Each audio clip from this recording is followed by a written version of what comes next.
That morning, golden sunlight stretched across the rolling hills of Asheville, North Carolina, slipping through the expansive glass windows of Pinecrest Diner. It glinted off the chrome counter, making the syrup bottles sparkle beneath the morning rays. On most days, that light carried a promise of safety, warmth, a quiet reassurance that the world was still gentle enough to begin again. But on that morning, peace was only an illusion. By the window sat 15-year-old Emily Carter, motionless in her wheelchair. In front of her rested a plate of pancakes topped with strawberries and honey, a small, fragile shield between her and the world beyond the glass. Emily had a soft, kind face and deep, searching eyes that held both exhaustion and quiet strength. The kind born from years of being stared at, pitied, or awkwardly avoided. She had learned to stay silent and exist inside those looks, without letting them break her. But that morning, the world decided to test her again. In the following table, 3 high school boys shared fries, their laughter sharp and mean. One of them, wearing a varsity jacket, leaned back in his seat, spinning a fork between his fingers. They whispered, snickered, then burst into laughter, the kind that belongs to people who've never been stopped or made to feel someone else's pain. Emily lowered her head, trying to focus on her breakfast, hoping her silence might bore them enough to stop. But sometimes, silence only feeds cruelty. One of them leaned over. "Hey, you planning to race that thing down the street?" The group erupted in laughter. Before she could react, a hand swept across the table, sending her plate crashing to the floor. Honey and strawberries splattered everywhere, streaking across the diner tiles and onto her wheelchair wheels. Another boy gave her chair a light shove backwards. Emily flinched, her hand trembling. The diner fell silent. The laughter died, leaving a thick, heavy stillness in its place. Linda, the waitress carrying 2 mugs of coffee, froze mid-step. Other patrons, a few factory workers, a couple of elderly regulars, glanced up, shook their heads, and quietly looked down at their plates. No one spoke. No one in the diner knew what to say after that crash. The faint clinking of forks and knives against plates echoed weakly, a clumsy attempt to pretend nothing had happened. But no one could really focus. Everyone could feel it. Something had broken. That thin line between silence and complicity had just been torn apart, leaving only a trembling girl, stooping to gather the shattered pieces of her dignity. 1 second. 2. 3. And then, a man spoke. He looked around 50. With salt and pepper hair, a worn denim jacket, and rough hands shaped by years of hard work. He stood up and strolled toward Emily, not with anger or noise, but with the quiet grace of courage. He bent down, picked up each piece of pancake from the floor, and set them gently back on the plate, and softly pushed Emily's wheelchair back to its place. "Don't let them make you think less of yourself," he said, his voice low, dry, and honest, like wood rubbing against wood. Emily looked up, her lips trembling. "Thank you, but you don't have to." He shook his head, a weary smile tugging at the corner of his mouth. "No one has to do the right thing, sweetheart. People just choose to, or they don't." It was a small moment, but dignity was quietly restored within it. The boys exchanged glances. One of them scoffed, forcing a shaky laugh. "Come on, old man, it was just a joke." The man didn't answer. He simply stood up straight, his eyes resting on the boy's face for a single, silent second. Not threatening, not angry, just the kind of look that makes you see yourself clearly for the first time. Roy lowered his gaze. None of them said another word.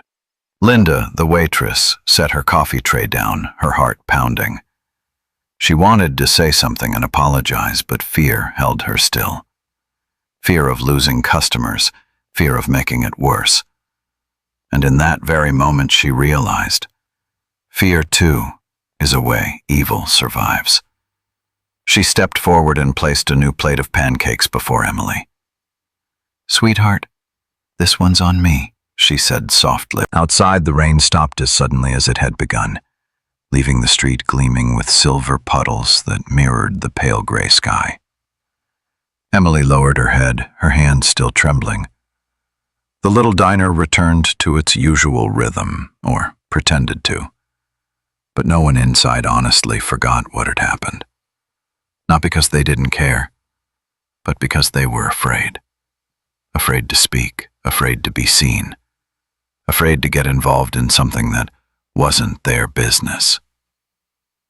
And then came the first sound. A deep, rolling growl, distant yet powerful, like thunder echoing across the hills. Then another, and another. Everyone in the diner turned toward the window. Dark silhouettes began to emerge through the thin haze rising from the wet pavement. Motorcycles, one after another, advancing slowly, their yellow headlights slicing through the mist like flames. The low, heavy roar of engines merged into a single trembling note that made the ground itself hum. Linda pressed a hand to her chest, her heart hammering. "What on earth?" The young waitress beside her swallowed hard. "Is that a biker gang?" Within seconds, 12 motorcycles lined up neatly in the parking lot outside Maplewood Diner. Their headlights stayed on, cutting the morning gloom in half. The emblem of fire and silver wings gleamed on their leather jackets. Silver Serpents. Everyone knew the name. A legendary local biker brotherhood, fierce, loyal, and known for one thing above all. They never ignored injustice. The diner door swung open. The bell above it jingled, soft, metallic, cold. The man who entered first was tall, broad-shouldered, with a beard dusted in silver and eyes the color of steel. His leather jacket was covered in patches, each one a story earned. His name was Roy Baxter, a former Marine, now the leader of the Silver Serpents. The air inside seemed to stop moving. The teenage boys in the corner shrank in their seats, eyes fixed on the table. And Emily, still in her wheelchair, looked up, her eyes wide. Roy said nothing at first. He just looked around. A slow, "When only one person cries, that's not a joke, that's cowardice." The diner went dead quiet. Only the ticking clock and the boys' uneven breaths could be heard. Roy turned to Linda, giving a slight nod. "Get the girl anything she wants. It's on me." He pulled a $100 bill from his pocket and laid it gently on the table. Then, without a word, he took off his leather jacket, the one with the Silver Serpent's insignia, and draped it over Emily's shoulders.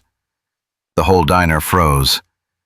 Emily touched the thick, warm leather, feeling like someone had just placed a shield around her, against the world.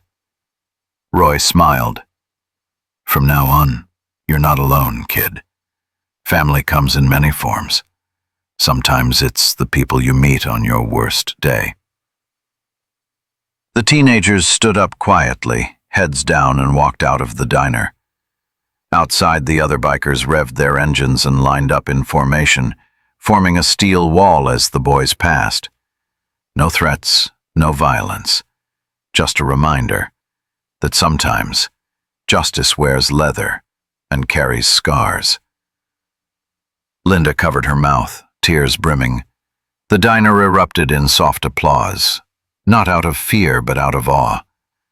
They knew they had just witnessed something rare, the raw power of compassion dressed as strength. Emily began to cry, but they weren't tears of humiliation anymore. There were tears of being seen, protected, and realizing she mattered. Roy straightened up, looked around once more, and said quietly, "Kindness doesn't need anyone's permission to exist." Then he turned and walked out the door. Outside, the engines roared in unison, a thunderous symphony of merciful justice rising into the morning sky. And from that day on, every morning when Emily passed by Maplewood Diner, she would see a leather cap hanging on the wall beside her framed photo, and beneath it, a small plaque that read, "Kindness rides with us." When the sound of engines faded into the distance, leaving a hush before the doors of Maplewood Diner, no one inside spoke right away. Only the faint clinking of a spoon against a cup, the whisper of wind brushing the flickering neon sign outside, and the lingering, wide-eyed silence of people who still couldn't quite believe what they had just witnessed. Linda, the waitress, stood still for a long time. Her eyes fell on the $100 bill lying neatly on the table beside the untouched plate of pancakes. But what made her chest tighten wasn't the money. It was the leather jacket now draped over Emily's small shoulders. The same jacket that had belonged to a man whose eyes were made of steel but whose heart burned like fire. Linda spoke softly, her voice catching in her throat. "You know what? He was right. You're not small at all." Emily looked down, her fingers gripping the edge of the jacket, her eyes shimmering. "No one's ever stood up for me like that before," she whispered, barely audible. Linda smiled gently and rested a hand on her shoulder. "Well, you've got that now. And not just him. Everyone in this diner will remember this." Outside, the sun finally broke through the gray clouds. Light streamed through the window, spilling across Emily's back, the silver edge of the leather glinting like a quiet medal of honor. That light made the whole room feel different, as if the worst part of the morning had never happened, leaving only a lesson carved gently into memory. From the corner booth, an older man who had been silent all along murmured, "Kindness takes many forms. Today it came with engines and leather." A few people chuckled softly, but this time it was a warm laugh, free of tension and fear. Linda poured another cup of coffee and said quietly, "I think I'll hang a photo here today. A reminder that no one should ever bow to cruelty, not even in silence." She walked to the wall and taped up a handwritten note. "If you see someone being hurt, be the first to step forward. You don't need armor, only kindness." Emily watched her, eyes glimmering with the light of a new morning. She smiled, a genuine smile from deep and long-forgotten. One ordinary morning became a symbol of courage and compassion. No one ever found out exactly who they were, but from that day on, no one in Maplewood ever stayed silent in the face of cruelty again. That afternoon, Maplewood Diner was bustling again, yet no one sat at the corner table where Emily once did. Her folded wheelchair now rested neatly beside the window, a quiet symbol that needed no words. The townspeople still came in for their pancakes and hot coffee, but amid the chatter of daily life, there was always one shared story: the girl in the wheelchair. An older man told Linda, the waitress, "I told my son about what happened. He said, 'Dad, if I ever saw something like that, I'd stand up.'" Linda simply smiled, polishing a glass in her hands, though her heart felt an indescribable warmth. Because sometimes, the most important thing isn't the applause that follows an act of courage. It's how that courage ripples outward, touching hearts and quietly inspiring others to be better. That evening, Emily sat by the window of her small room, the leather jacket still draped neatly around her shoulders. The breeze carried in the scent of maple leaves and the faint hum of cars fading down the main road. She smiled. Not the smile of someone rescued, but of someone who had found her faith again. On her desk lay the silver leather badge Roy had sent, placed beside a blank sheet of paper. In small, deliberate handwriting, she began to write her first lines. That day, I learned that some people don't need to know your name to choose to stand by you. They don't need the spotlight to be heroes. Just a heart warm enough not to look away. A year later, the local newspaper ran a short front-page piece. Maplewood Diner Foundation launches community fund for people with disabilities. Beneath it was a photo of Emily sitting among a group of bikers in leather jackets, her smile bright and fearless. The caption read, "Led by Emily Harris, the girl who taught an entire town how not to stay silent." No one knew where the silver serpents had gone after that morning, but people said that sometimes on rainy days, the low rumble of engines could still be heard on the main road, and a small bouquet of wild daisies would appear outside the diner's door, as if to remind everyone that kindness never truly leaves.